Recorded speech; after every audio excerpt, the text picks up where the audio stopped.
Cafe. Anyway, Mike's Daily Podcast. Hey, everybody, it's episode 2153, 2153, and the show's called Mike's Daily Podcast. We are singing because it's a great day, and you and me are not here in the same place, although it's clear if you were near to me, you would have to wear a mask. That's the way it is, and who knows how long this will last.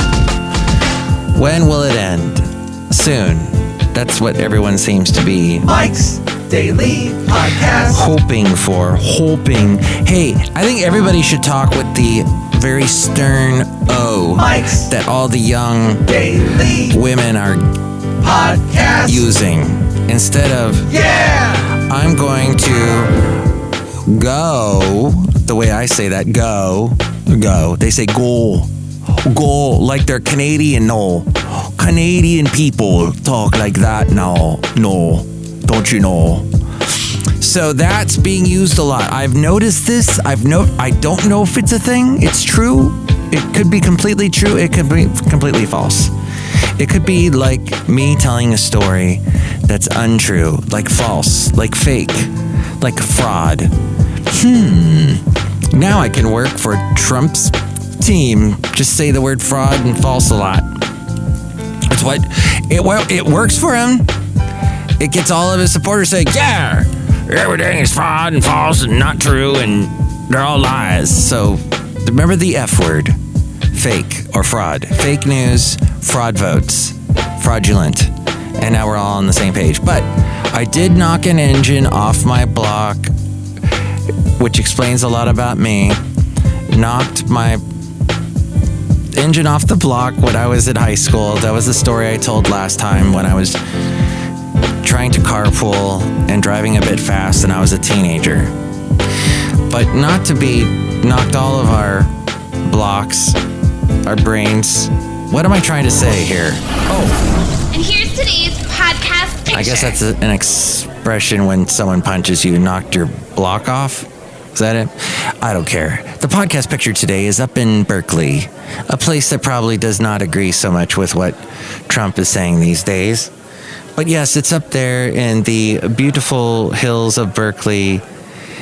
And it's actually Seaview Trail is what it is called, near the Lower Big Springs Trail. And you're kind of up near Tilden. You're almost in Orinda. Basil didn't go with us. He was there in spirit. Yes, he would have liked that walk. He was there. Yes, Basil. And you would have been going super fast up the hill as I was going slow and sweating my eyeballs out. Sweating my block off. Okay, I think we'll stop with that expression. At any rate, you can see that picture at mikesdailypodcast.com. For all of you in places where wearing a mask is like a joke. Well, I don't know where you live because the whole U.S. now, the numbers have shot up. And so much for all the reopening we were doing all over the place. I guess we weren't that good and the disease got better than us. So we got to watch it. But hopefully there's a vaccine coming. So just because you know there's a vaccine coming, do not start not wearing your mask. It's important that we all wear it around each other and that sort of thing. All right. I was talking also about, I was remembering a lot of things from my past. One of the radio stations I worked at, there was a guy. So I worked in the evenings at a country station. And there was a show called the Santa Fe Cafe where a lot of the characters, the Cafe Anyway characters came from. And every night I'd be there on the country station in the 90s here. And then down the hall, there was a guy working on a news station named Jim Dooley. Jim Dooley was one odd guy. And in fact, there is a famous talk show radio guy whose name escapes me at the moment, but I've actually heard him talk about Jim Dooley. He is such a memorable fella. I don't know if Jim is still alive, but that guy was interesting. He was translating. Oh, he was studying Russian. That's right. While he was also doing the news reports. at the beginning of the hour and then at the half-hour mark of the hour. He would do that on this news station in Ventura County. And I was just thinking about him. Boy, it's funny how long you may spend working with someone. Might be longer than some of your friendships that you have. You've just worked with this person for so long you didn't realize that the years went by.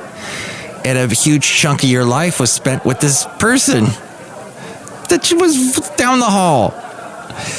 Jim Dooley. And then there was a cleaning lady named Bonnie. Bonnie the cleaning lady. She passed away.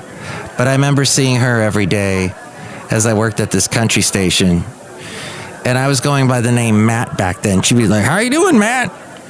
And she had an interesting son who helped her. Now, Bonnie was quite old, so her son was probably in his 50s. Practically all of his teeth were missing. And Bonnie's teeth were missing too, I think. So it made for an interesting... They were the cleaning crew. They were nice as can be.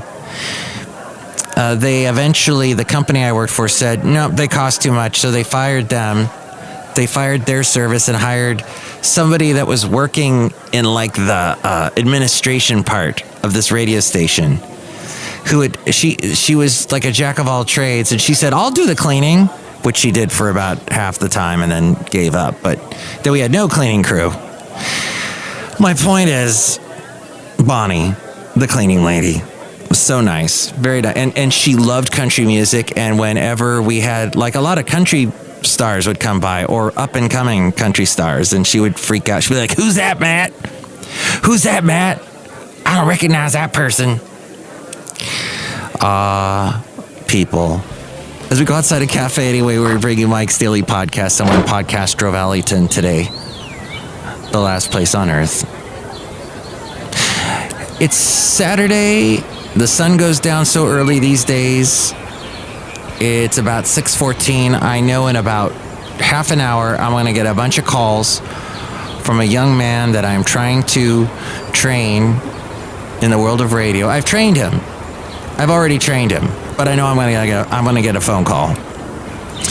Because there has not been one person that I have trained in radio that has not brought with them a notebook, except for Ken, who's been on the show.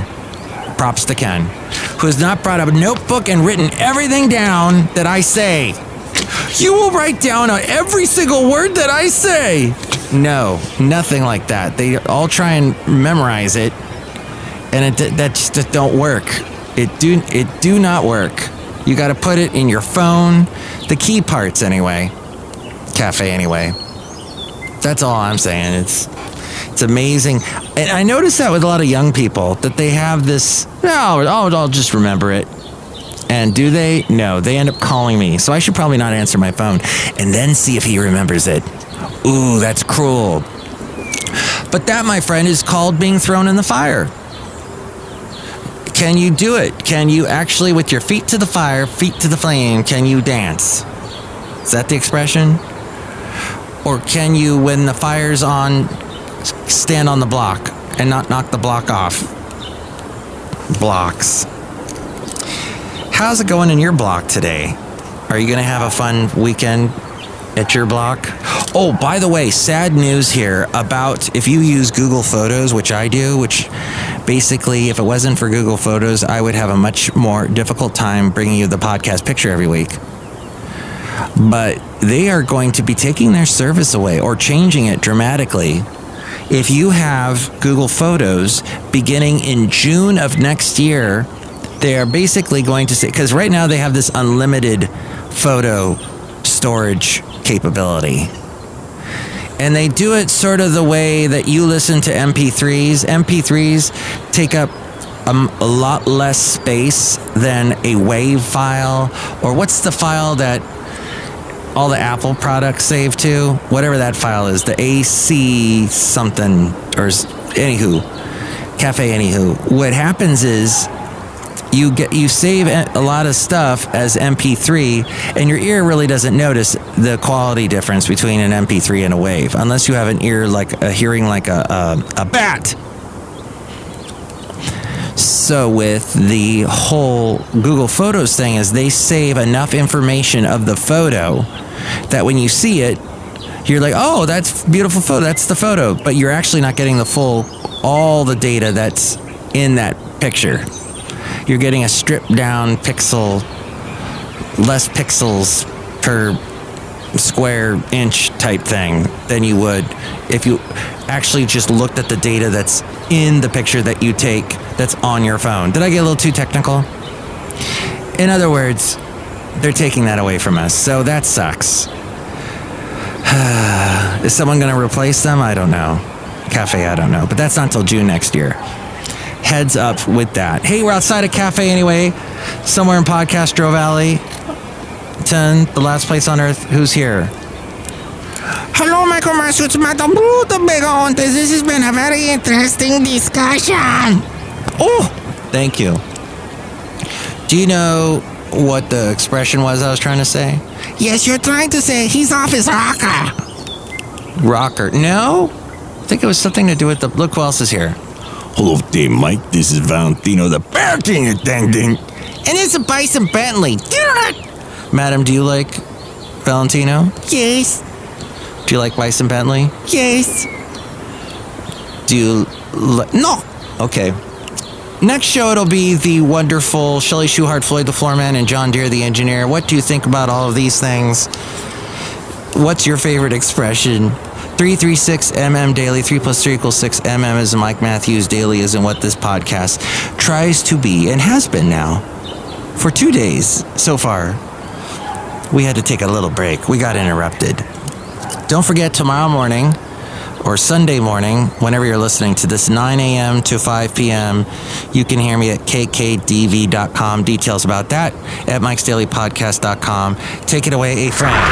Mike's Daily Podcast is written and produced and performed by Mike Matthews. His podcast is super easy to find. Download or listen to his show and read his blog at mikesdailypodcast.com. Email Mike now at mikesdailypodcast@gmail.com. See you tomorrow. Bye!